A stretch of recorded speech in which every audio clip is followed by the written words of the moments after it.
Ancient texts describe a world where gods weren't just abstract symbols, but flesh and blood beings who made decisions, ruled over humanity, and actively intervened in the course of history. In Sumerian records, they are known as the Anunnaki. We're talking about a civilization that thrived 6,000 years ago in what is now modern-day Iraq. The Sumerians are credited with essentially inventing the building blocks of society: writing, law, administrative systems, and highly advanced mathematics and astronomy. We still live by the systems they introduced today, like the 60-minute hour. But here's the most fascinating part. The Sumerians seem to appear out of nowhere with a fully formed system of knowledge. Where did they get it? Who could have taught them? Across wildly different cultures worldwide, the exact same motif repeats. Beings descend from the sky, share advanced knowledge, alter the course of human life, and then vanish. The texts hint that humanity wasn't created by random chance, but genetically engineered for a specific purpose. This leads to a rather unsettling question. If the Anunnaki aren't just a myth, who were they really? Where did they go? And most importantly, if they've been here before, what if they are still among us right now? Iraq, April 10, 2003. The National Museum in Baghdad, one of the world's primary vaults of ancient Sumerian treasures, is looted. In just a few short days, around 15,000 artifacts vanish. The official story blames the chaos following the U.S. invasion, a time when the city lost all real law and order, leading to mass looting. But the plot quickly thickens.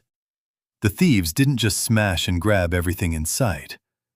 The very first things to disappear were the absolute oldest artifacts. Among them were cuneiform clay tablets from the Sumerian period, some of the earliest written records in human history, dating back over 6,000 years. It was on these exact tablets that the events of the world's creation, texts about the gods, descriptions of the Great Flood, and the true origins of humanity were recorded. Why, out of thousands of priceless exhibits, were these specifically targeted? One theory suggests they contained encrypted accounts of real historical events. If that's true, the events in Baghdad look less like a random robbery and more like a highly targeted black ops extraction, designed to seize the most invaluable artifacts capable of completely rewriting everything we know about human origins. For a long time, scholars couldn't decipher Sumerian cuneiform. That all began to change in the first half of the 19th century. In March 1843, French consul and explorer Paul-Émile Botta was excavating in northern Iraq. In the Khorsabad region, he struck gold, unearthing the ruins of a massive ancient palace complex.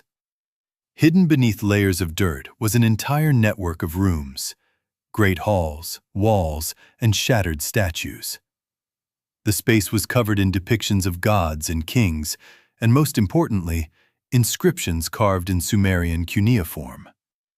This was the first concrete, physical proof that the kingdoms described in ancient texts weren't just fairy tales.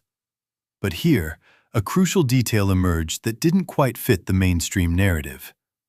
The precision of the bas-reliefs found in these complexes is absolutely mind-blowing.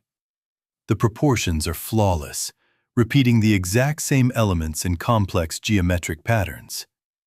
It implies that these ancient artisans possessed a highly exact system of standardization, as if they were working off precise blueprints or schematics.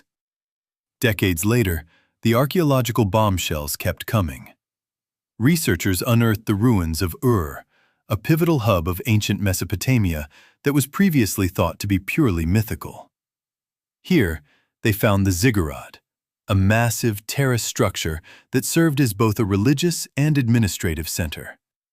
Right next to it, they discovered tombs filled with gold jewelry and huge caches of cuneiform tablets.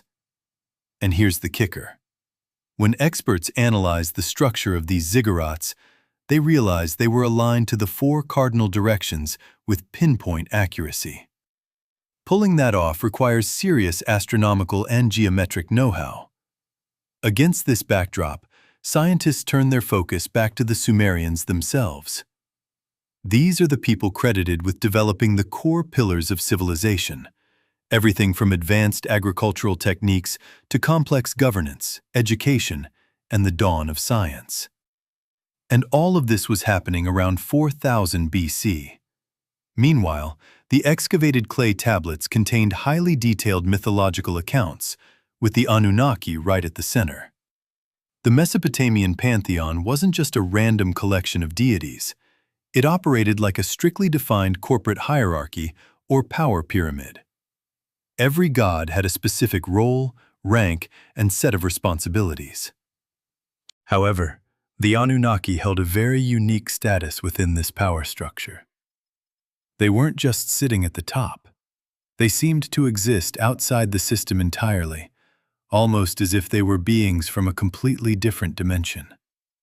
In many texts, the Anunnaki aren't portrayed as spiritual deities meant to be worshipped, but rather as managers, decision-makers, and overseers of earthly operations. In surviving reliefs, they are depicted towering over regular humans, wearing uniform headgear that looks suspiciously like modern flight helmets. They are frequently shown holding strange devices, scepters, cylinders, and small handbags that eerily mirror carvings found in completely disconnected cultures all over the globe.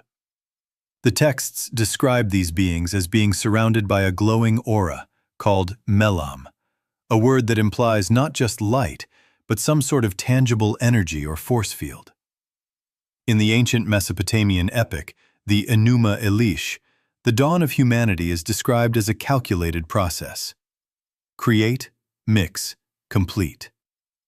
And the purpose behind creating humans is highly specific. According to Sumerian myth, before humans, there were the Igigi, a workforce of beings tasked with doing all the heavy lifting. Eventually, the Igigi refused to obey, went on strike, and rebelled. It was after this uprising that the Anunnaki decided to genetically engineer humans as their replacement workforce. Zecharia Sitchin's theory, Nibiru and resource extraction. This idea exploded in popularity during the latter half of the 20th century when Zecharia Sitchin published his book, The 12th Planet. By translating and analyzing Sumerian texts, Sitchin hypothesized that the Anunnaki weren't gods at all, but representatives of a highly advanced extraterrestrial civilization that touched down on Earth in the distant past. According to his interpretation, the Anunnaki originated from a planet called Nibiru, which he claimed was an undiscovered part of our own solar system. And it is a fact that Sumerian records do mention a celestial body named Nibiru. Sitchin argued that the Anunnaki came to Earth for a highly practical reason: resource extraction. Specifically, they were mining gold, which they desperately needed to stabilize the failing atmosphere of their home world. Through this lens, the existence of humans looks far from a biological accident. Instead, humanity is viewed as a bioengineered race, custom-built to survive Earth's conditions and handle grueling manual labor. Some translations even state point-blank that humans were created to bear the burden of the gods. The geographical evidence is equally compelling. In southern Mesopotamia, archaeologists have indeed found ancient mine shafts and traces of early resource extraction, some dating back to periods when, according to mainstream history, technology was supposedly still incredibly primitive. Interestingly, in the absolute oldest texts, these beings are almost never referred to as gods in the modern spiritual sense. That was a much later reinterpretation. The original phrasing translates closer to those who came down from the heavens, or the Watchers. One theory connects all of this to a cataclysm mentioned by nearly every ancient culture on the planet: the Great Flood. In many of these myths, the deluge wasn't just a freak act of nature, it was a controlled, engineered event. In the Sumerian tradition, the decision to wipe the slate clean was entirely deliberate. The Epic of Atrahasis notes that humanity had multiplied too rapidly, and their noise had begun to annoy the gods. What followed were systematic attempts at population control, first through engineered disease and famine, culminating in a global flood. In the original text, the word translated as noise doesn't just mean sound. It implies overactivity, rebellion, and a disruption of the established order. In 1927, while excavating in southern Iraq, archaeologist Leonard Woolley discovered a massive, thick layer of silt near the ruins of the ancient city of Shuruppak. This sedimentary layer dates back to roughly the end of the 3rd millennium BC. Based on its characteristics, this was no ordinary river flood. Deposits like this are only left behind by catastrophic, mega-scale events powerful enough to wipe entire cities off the map. This brings us to another critical detail. On the Sumerian king list, the lifespans and reigns of the early rulers, which originally spanned tens of thousands of years, suddenly drop off a cliff, reducing to normal human decades.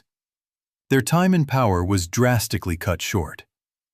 We see the exact same pattern in biblical texts, which mention early patriarchs like Methuselah living for centuries before human lifespans plummeted. The texts emphasize that these beings broke certain cosmic rules by interfering too heavily with human affairs. But the ultimate question remains: where did they go? One theory points to a massive catastrophe.